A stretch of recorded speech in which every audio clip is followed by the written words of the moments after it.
Et nous sommes de retour au plateau pour la dernière partie de cette émission. Nous abordons notre quatrième sujet sur le Togo. Ce sera une simple interrogation. Qu'attendez-vous de 2024 au Togo? Nous savons que l'année 2023 a été marquée à plusieurs égards au Togo, au plan politique, au plan diplomatique, au plan social. Plusieurs promesses sont faites sur cette année 2024. Mais vous, qu'attendez-vous concrètement de cette année 2024? C'est notre interrogation. La question, je voudrais bien commencer par vous, Prosper Agboklou.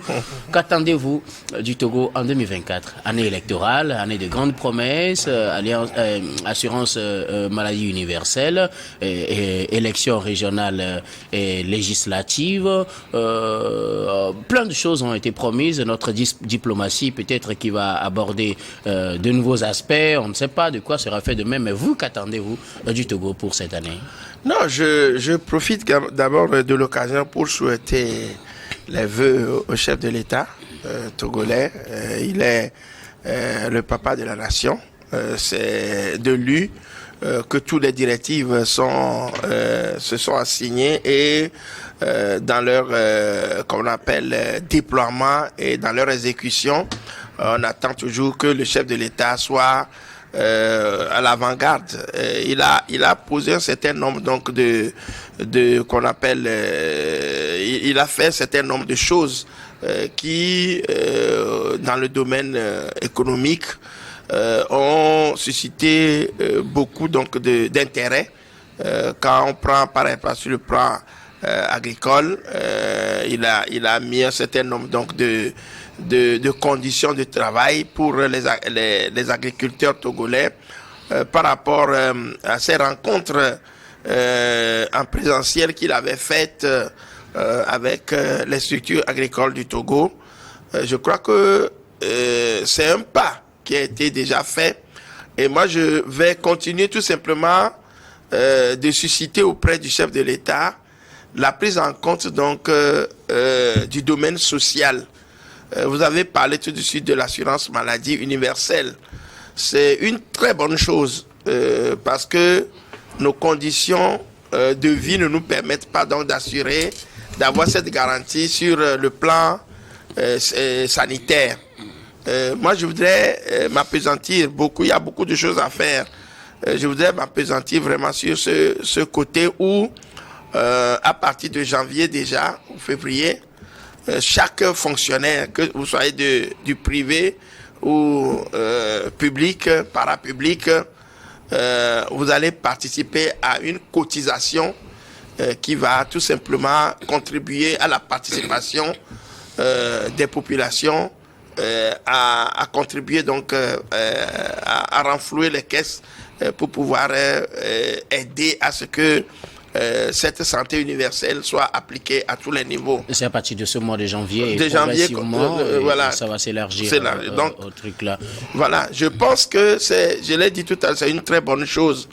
Mais que le chef de l'État, le gouvernement trouve vraiment des moyens, des mécanismes qui puissent permettre à ce que chaque Togolais, qu'il soit particulier, bénéficie donc de cette assurance-là. C'est une chose importante sur laquelle moi je vais, parce que quand nous souhaitions les vœux, chacun dit la mécéan tutouban, la santé d'abord. Si la santé n'est pas, je crois qu'on ne sera pas autour de cette table-là. C'est la santé qui conditionne la vie de l'homme. Et cette santé-là est soutenue par l'argent. L'argent est le nœud, comment on le dit, le nerf de la guerre. Oui. C'est pas l'argent qu'on peut tout faire. Et c'est vrai que le SMIC a été remonté, mais à mon avis, il reste beaucoup de choses à faire sur le plan économique, pour que nous puissions tous participer à cela. Donc pour moi, améliorer la condition de vie du Togolais, on le dit souvent depuis longtemps. La plus belle femme du monde ne peut donner que ce qu'elle a.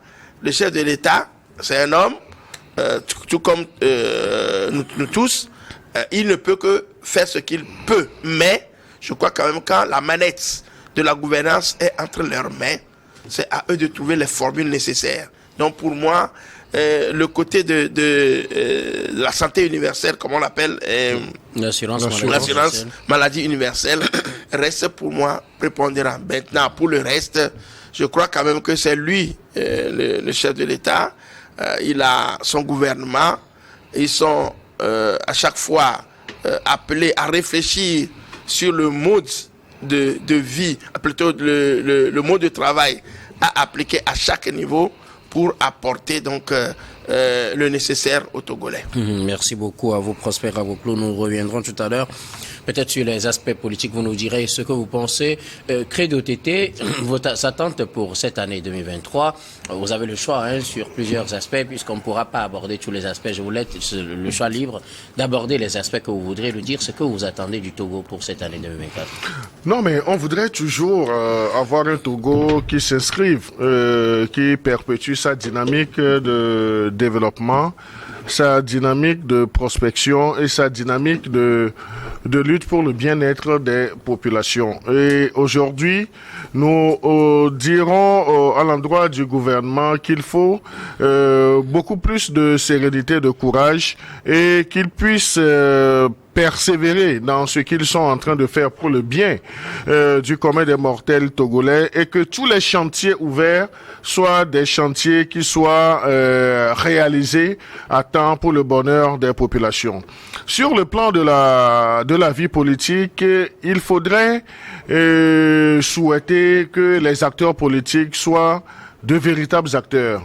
Et il faut éviter la stratégie du papillon qui saute de nectar en nectar pour dire que la politique au Togo ne doit plus être un papillonnage où les gens du jour au lendemain adoptent toutes les couleurs, mais qu'ils sachent que la politique n'est pas une profession, la politique est un sacerdoce. Et lorsqu'on s'investit dans le champ de la politique, c'est qu'on doit privilégier les intérêts des populations, pas uniquement des militants, parce que à travers les militants, on doit vouloir le bien-être des populations. Donc que tous les acteurs politiques s'investissent réellement, sans animosité, à faire les choses comme cela se doit, pour le bonheur des populations togolaises. Oh, et au plan peut-être diplomatique, au plan social, quelles sont vos attentes? Au plan social, il va falloir que le gouvernement travaille encore plus. Le gouvernement travaille encore plus parce que le plan social, il faut la pleine réalisation de soi, la pleine réalisation de l'humain. Et si l'humain est le centre même de toute action, ou bien le centre et le bénéficiaire de toute action sociale, donc il va falloir que des mesures soient prises et que des signaux assez forts soient envoyés aux populations pour avoir une nette compréhension du bonheur que le président de la République et son gouvernement veulent leur octroyer. Donc là, cela revient également à nous, en tant qu'acteurs de la société, d'épouser et de contribuer à notre manière. On peut contribuer également par les critiques. On peut contribuer, on peut relever les insuffisances à telle fin de permettre au gouvernement de revoir les copies un temps soit peu. Maintenant, on dit le travail éloigne de nous, la citation de Voltaire, le travail éloigne de nous le vice. Donc je voudrais que, en tant que citoyens du Togo, que nous puissions, chacun à son niveau, nous investir dans le bien commun qu'est ce pays pour nous, parce que nous n'aurons pas à nous réclamer d'une autre nationalité. Et nous sommes Togolais, nous avons le devoir d'œuvrer pour que le Togo soit prospère et qu'on puisse, nous tous, bénéficier des richesses de ce pays. Rodrigue Aego, on va faire un premier tour. Vos attentes pour 2024, de façon générale, vous prenez un sujet de votre choix. S'il faut réellement parler de mes attentes pour 2024, je pense que le temps ne suffirait pas. Le temps ne suffirait pas. Et ce que je peux dire, je vais commencer là où Credo a chuté en disant clairement que le Togo n'est la propriété de personne. Le Togo n'est pas un héritage qu'un papa aurait légué à un fils. Le Togo appartient à tous les Togolais, du nord au sud, de l'est à l'ouest. Le Togo nous appartient à tous. Si nous comprenons ce message clair, nous devons comprendre que tout ce que nous devons adopter comme comportement doit prendre en compte les autres. Parce que j'ai l'impression que certains considèrent le Togo comme leur propriété privée, comme leur boutique, ou comme leur, comment vous appelez ça, comme leur épicerie, et décident du sort des autres. Non. Et au même moment, on décrète la paix. Hier, PAIX, PAIY pour certains, on décrète la cohésion sociale. C'est du bluff. Non. Je l'ai toujours dit, c'est la conjugaison des comportements qui produit la paix. On ne décrète pas la réconciliation. Les hommes intelligents parlent de processus de réconciliation. Et ça commence par la manifestation de la vérité. Cette année, les Togolais ont vécu avec beaucoup d'amertume au moment où les gens se la coulent douce. Parce que, ayant la chance de figurer sur la liste de la fameuse minorité, et d'autres qui cherchent le diable pour lui tirer la queue en vain, parce qu'ils ont la malchance d'avoir leur nom inscrit sur la liste de la fameuse majorité. Là, nous ne sommes plus dans un pays. Non, nous ne sommes plus dans un pays. Et maintenant, qu'attendez-vous? Les lois, je voudrais qu'on imprime une dose d'humanisme et d'humanité à tout ce qui va se faire en 2024. Qu'on sorte des calculs politiciens. Qu'on pose des actes concrets qui vont permettre au Togo ou aux Togolais de vivre en harmonie, de vivre sainement et dignement. J'interroge la question dignité du Togolais que nous sommes. Les gens croupissent dans les geôles, dans les prisons, éparpillés un peu partout sur le territoire national, pas parce qu'ils ont volé. Il y avait une citation hier, à l'époque de feu général Gnassingbé Eyadema, on poursuivait par exemple les petits poissons, les requins étaient enfermés à Lomé 2. J'ai l'impression qu'on est encore dans ça aujourd'hui. On a enfermé les gens parce que les gens ont parlé. On n'a pas cherché à savoir si ce que ceux-là ont dit est vrai. Mais on les a emprisonnés quand même. Où est la justice? Je voudrais attirer l'attention de nous tous sur les préoccupations vives qui, à mon avis, sortent des tripes du président de la Cour suprême, le juge Abdoulaye Yaya. On ne peut pas être en insécurité judiciaire dans notre pays. Je pense que cette année, tout doit pouvoir se faire pour permettre à tous les Togolais de se sentir dignement Togolais. Et ceux qui, avec des lois liberticides, empêchent les autres de travailler, empêchent les autres de circuler librement sur le territoire qui est commun, qui appartient à nous tous, qu'ils mettent hors d'état de nuire ceux qui ont adopté ces lois liberticides. Qu'on dégage ces lois liberticides-là, qu'on adopte des lois qui vont permettre à nous tous de nous sentir Togolais et de vivre décemment avec la richesse du sous-sol togolais. Merci beaucoup à vous, Rodrigue Aego. J'ai la chance d'avoir sur ce plateau 3 journalistes comme invités. Alors, je vais vous demander quelles sont vos attentes pour le monde de la presse togolaise, pour la presse togolaise au cours de cette année 2024. Vos attentes pour la presse togolaise en 2024. Et puisque 2024 est une année électorale, vous allez le combiner avec vos attentes aussi pour ces élections législatives et régionales. Je commence par vous, Prosper Agboklou. La presse et les élections. La presse, c'est une entité qui constitue le 4e pouvoir. La raison pour laquelle nous sommes là, ici ce matin, et plutôt ce soir, en train de parler des actualités donc du monde et pour informer les uns les autres. Mais je crois que cette entité et ce pouvoir que nous constituons parfois, c'est nous-mêmes qui la mettions un peu plus à mal vis-à-vis donc des pouvoirs publics. Mais je crois quand même que le rôle de la presse en tant que tel... Maintenant, qu'attendez-vous de la presse? Oui, c'est ce que je vais dire. Le rôle de la presse en tant que tel, c'est d'informer, c'est d'éduquer, c'est de former. Et si nous partons partons de ces 3 qu'on appelle idéaux, je crois que moi je voudrais demander à la presse de rester dans ce rôle-là, de former, d'informer, d'éduquer, et je pense que cela pourra contribuer donc à l'évolution. Maintenant, tout ce qui peut venir de derrière la résultante donc de ces trois comportements, c'est que les pouvoirs publics, les particuliers savent que les journalistes vivent de leur métier et que l'on puisse contribuer à leur essor également. Donc, au niveau de l'État, il y a une subvention qui est donnée à la presse. Oui, qu'on revoit cette cagnotte-là à la hausse, parce que c'est un métier duquel qu'on appelle l'individu tire sa substance. Et ça, qu'on évite le gaspillage, mais qu'on contribue réellement à l'essor d'une presse professionnelle. Ce n'est que par là que on éradiquera tout ce qui est supputation, ce qui est avéré faux ou des jugements, je dirais tout simplement complaisants. Voilà. Merci beaucoup. Maintenant, pour l'année électorale. Pour l'année électorale, rapidement. Moi, vous savez que je ne suis pas trop adepte des élections en Afrique. Oui.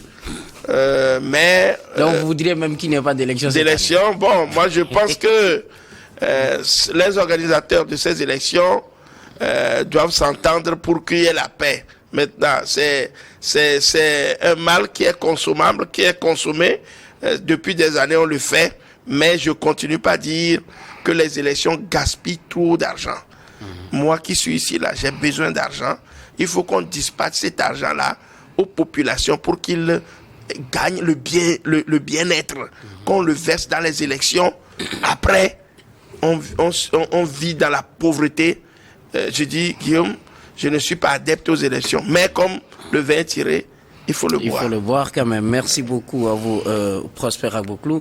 Quelles ont été vos attentes de 2024 en matière d'élection? Nous sommes dans une année électorale, législative et régionale, mais aussi vos attentes de la presse togolaise. C'est les deux, hein, donc... oui, non, je vais commencer par mon milieu professionnel, c'est la presse. Donc, il faut souhaiter que la presse redore son blason dans notre pays, que nous qui sommes les acteurs, que nous maîtrisions beaucoup plus l'éthique et la déontologie et que nous ne prêtions pas le flanc aux législateurs pour corser un tant soit peu l'addition. La presse togolaise, surtout celle privée, a fait d'énormes efforts. C'est vrai également que cette presse a fait beaucoup d'erreurs. Cette presse a contribué dans une certaine mesure à l'intoxication de l'opinion publique, mais il faut beaucoup plus accentuer, diriger le projecteur sur ce que la presse privée togolaise a apporté à ce pays en termes de diversité d'opinion. Et là, je voudrais paraphraser Emmanuel Kant qui dit que le travail est un devoir envers soi-même.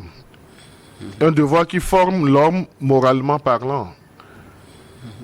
Tout en citant ce philosophe Kant, c'est dire que nous qui sommes acteurs de la presse, nous avons un devoir envers l'opinion, un devoir envers la nation. C'est de bien faire notre travail, de respecter l'éthique et la déontologie. Mais lorsque nous faillissons à ces principes, donc nous ne servons plus le pays, mais nous contribuons à activer les haines, les divisions entre les peuples, entre les acteurs politiques.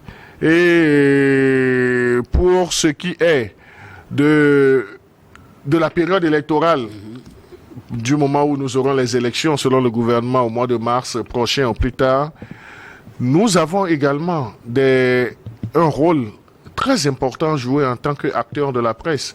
Les populations généralement voient les candidats qui se présentent devant eux, mais n'ont pas ce temps, ou bien ont, disons, cette faute de ne pas éplucher leur programme de société, leur programme politique. il faudrait que nous, acteurs de la presse, nous puissions jouer convenablement notre partition en expliquant mieux les projets de société, les programmes politiques à tout le commun des mortels togolais afin qu'ils puissent faire un choix avéré au moment venu. Donc, en tant qu'être humain, adepte du travail bien fait, je voudrais rappeler que, en toutes circonstances, nous ne devons pas perdre de vue que l'animal réagit ou bien l'animal satisfait ses besoins par l'instinct, mais l'homme, grand H, satisfait les siens par le travail. Donc, mettons-nous tous au travail pour le bien de la presse togolaise en général et surtout celle privée. C'est l'occasion également d'adresser tous nos encouragements à nos responsables d'organisation de presse au Togo. Ce n'est pas facile d'être responsable d'organisation de presse au Togo. Vous en savez quelque chose? J'en sais quelque chose. Ce sont des gens que nous devons célébrer. Parce que ce sont des bénévoles, mais des bénévoles qui reçoivent assez de coups par les acteurs même de cette presse. Donc nous devons célébrer nos responsables d'organisation et leur souhaiter que c'est un sacerdoce. Ils n'ont qu'à continuer par plaider les causes de la presse privée togolaise pour une presse beaucoup plus responsable. Maintenant, pour ceux qui se considèrent comme les transitaires de la plume, qui veulent par tous les moyens gravir les échelons, quitte à utiliser l'essence première de la presse à d'autres buts, qu'ils sachent qu'ils n'ont pas, disons, leur domicile au sein de la presse togolaise et surtout de cette presse privée. Merci. Une pensée pour terminer, si tu le permets, à nos confrères Loïc Lawson et Anani Sossou, qui ne sont pas encore sortis d'affaires. Nous leur souhaitons beaucoup de courage et également nous adressons nos plates excuses en leur nom aux plaignants afin que cette affaire puisse être enterrée une fois pour de bon. Merci beaucoup à vous, Credo Tété. Je reviendrai à vous pour le mot de fin. Rodrigue Aego, vos attentes pour ces élections qui se profilent à l'horizon au plus tard fin mars prochain et aussi pour le monde de la presse au Togo? Je vais commencer par le monde de la presse, notre monde. Je me demande si nous avons encore la maîtrise de ce monde. J'ai l'impression que le loup est entré dans la bergerie. Credo sera d'accord avec moi, quand on parcourt un peu les sites qui poussent comme des champignons, quand on lit des articles... Est-ce que la prolifération en soi est un problème? Je ne parle pas de prolifération. Je parle de la qualité des productions. La qualité des productions. Il y a quelques jours, une citoyenne togolaise vivant à l'extérieur a eu un regard critique vis-à-vis du contenu de la plupart des articles, surtout en cette période de fin d'année, qui riment avec les propagandes. Quand vous prenez le code de la presse, les propagandes ne font pas partie de notre rôle en tant que journaliste. Le culte de la personnalité, ce n'est pas notre rôle. Le journaliste n'est pas là pour dire que Guillaume est beau. Ce n'est pas notre rôle.